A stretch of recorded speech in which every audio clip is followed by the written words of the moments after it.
ওকে, প্রথম থেকে বলো সালমা। জি জি ভাই, আমরা যদি প্রথম যে লাইনটা মানে এটা পড়ি, একটু প্যারা পড়ি, তাহলে আমরা বুঝতে পারি যে 16 ডিসেম্বর এটা হচ্ছে একটি, ভাই আমরা জানি যে যদি কোনো একটি তারিখ উল্লেখ করা হয় তাহলে তার পূর্বে দি বসে, সেহেতু এখানে হবে the 16 December is dash red letter day in the history of Bangladesh. ভাই আমরা জানি যে এই রেড লেটার ডে একটা ফ্রেজ ওয়ার্ড আছে যার অর্থ হচ্ছে একটি স্মরণীয় দিন, সেহেতু এখানে জাস্ট রেড লেটার ডে আছে, তাহলে তার পূর্বে আমরা এ দিয়ে একটা সম্পূর্ণ অর্থ চলে আসবে, সেহেতু হবে a red letter day in the history of Bangladesh.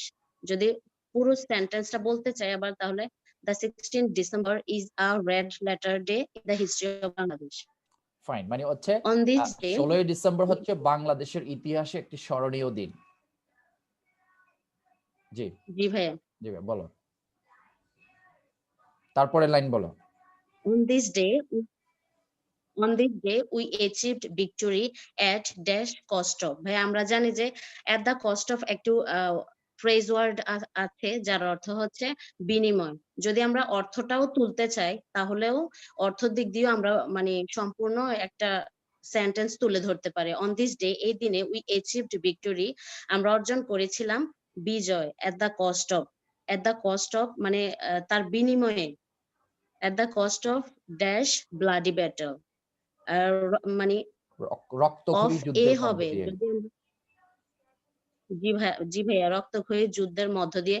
এটাকে আমরা ভাইয়া একটা মানে ওয়ার্ড হিসেবে ধরতে পারি। যদি আমরা কোনো সঠিক অর্থ বের করতে পারি তাহলে এটা আমরা পারি যে bloody battle. আচ্ছা Bangladesh came into being as dash independent country। ভাই আমরা জানি যে যদি কোনো সেন্টেন্সে such অথবা as থাকে তাহলে তারপরে a অথবা an বসে। যেহেতু এখানে as এর পরে আমরা মানে ভাওয়ালের মানে সাউন্ড পাচ্ছি বা ভাওয়াল পাচ্ছি, সেহেতু এখানে as এর পরে an হবে। যেহেতু ইন্ডিপেন্ডেন্ট সেহেতু এখানে an হবে। গুড।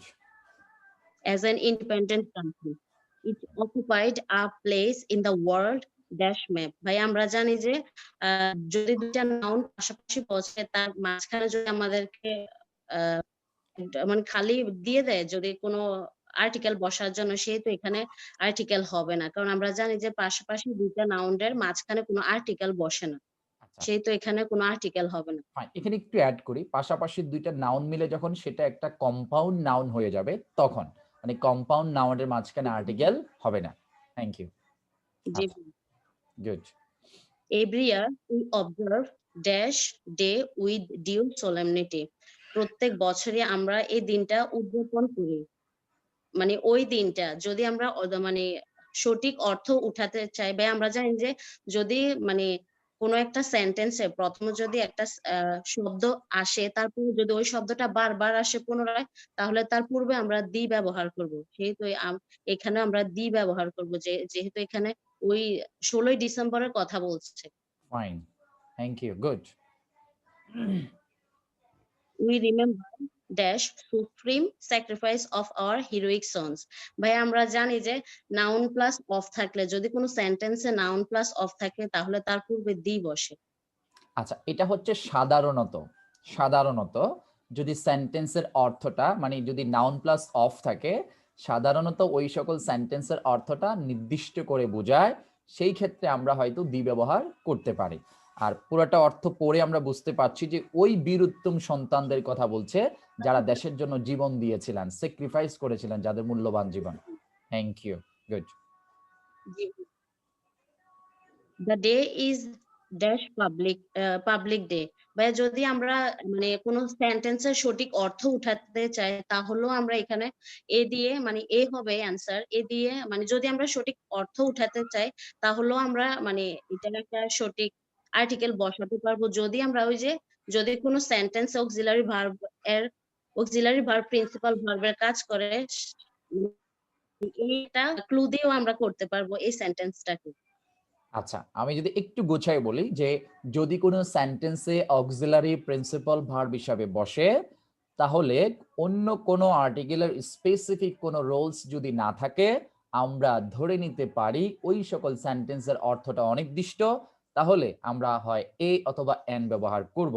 যদি অক্সিলারি প্রিন্সিপাল ভার্ব হয়, এবং এ ডিপেন্ড করবে যদি পরবর্তী নাউনটা আমরা কনসোনেন্ট সাউন্ড হয় তাহলে এ, আর বাউল সাউন্ড হলে এন হবে। Good, thank you. তার পরবর্তীটা। জি ভাই। The day begins with game short. The national flag is hoisted on dash top of the each house.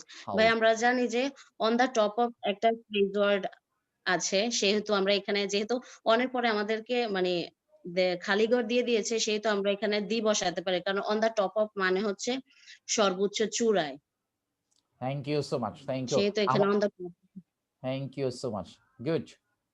অনেক ভালো বলেছো। একটা জিনিস মনে রাখবে, যদি টিচিং পেশায় আসে অনেক ভালো করতে পারবে সবাই, তাহলে খুব ভালোভাবেই বুঝতে পেরেছো, রাইট? এখন আর কারো কোনো কনফিউজ থাকার কথা না। Thank you so much, thank you Salma.